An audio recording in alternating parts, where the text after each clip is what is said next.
Hi James, this is a 6340, my closest one that I've got to a 6010. From the back side of the machine, from the back of the machine, take a screwdriver and on this end down here there's a little lever to pull down. You catch it with a screwdriver, then you can catch it with your fingers, open it up all the way, and then lift and dislodge this and pull it out of the way. Set it aside. And then there's a screw up here. This screw here holds this back cover on. I apologize if my video goes blurry. So we take this screw out and set it aside. Careful, they do roll around, of course. And then underneath the bobbin holder there's another screw. So we take this one off.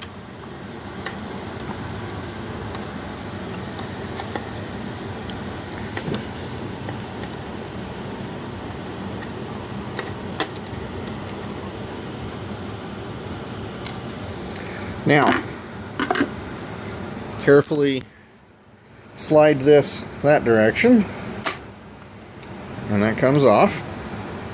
Set it aside. Now, in here, this here is what the reverse lever is pushing on.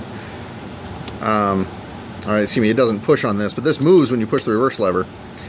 And so I'm going to operate the reverse lever from the back side of the machine. It pushes down and comes back up. Now it's hard to see in here,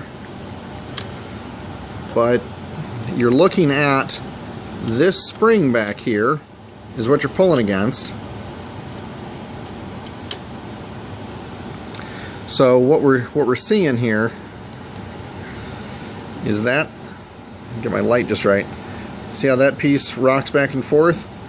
The pin that's on, it is seized to that pin, or it's gotten stiff.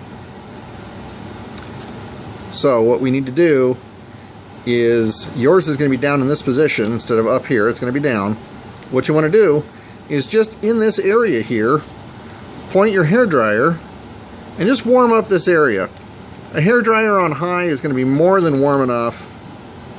Just keep it moving around. Don't stay in any one spot. But you're aiming in here and you're warming this up. And what you can do is you can take the tip of a screwdriver, after you begin to warm it up, the end of this hook here, you can push that up with your screwdriver. And then you can pull it back down by pushing on the reverse button on the back side, on the front side. So what I did was I warmed it up and I just began pushing back and forth. Maybe you could have a helper on the front of the machine push down. So you'll push back with the screwdriver with the heat applied, and they'll push forward with the button. And what you do is you work this back and forth until it begins to loosen up. And I'm betting that this is your issue, is that this is seized on the shaft. So take and warm that up, and then not WD-40. Use any other lubricant than that. I'm sure there are people on the forum that would not like this suggestion, but I'm using Supertex lubricant. It's a Walmart flavored stuff. Tri-Flow is the suggested product. So anyway, warm that up and begin to apply some oil to it, and that'll start to operate back and forth. So before you apply any lubricant to it, I would just warm it up and see if you can get it to start to move. And if it turns out that is your problem, then I would go ahead and lubricate it. So, alright, good luck with it. Send me an email.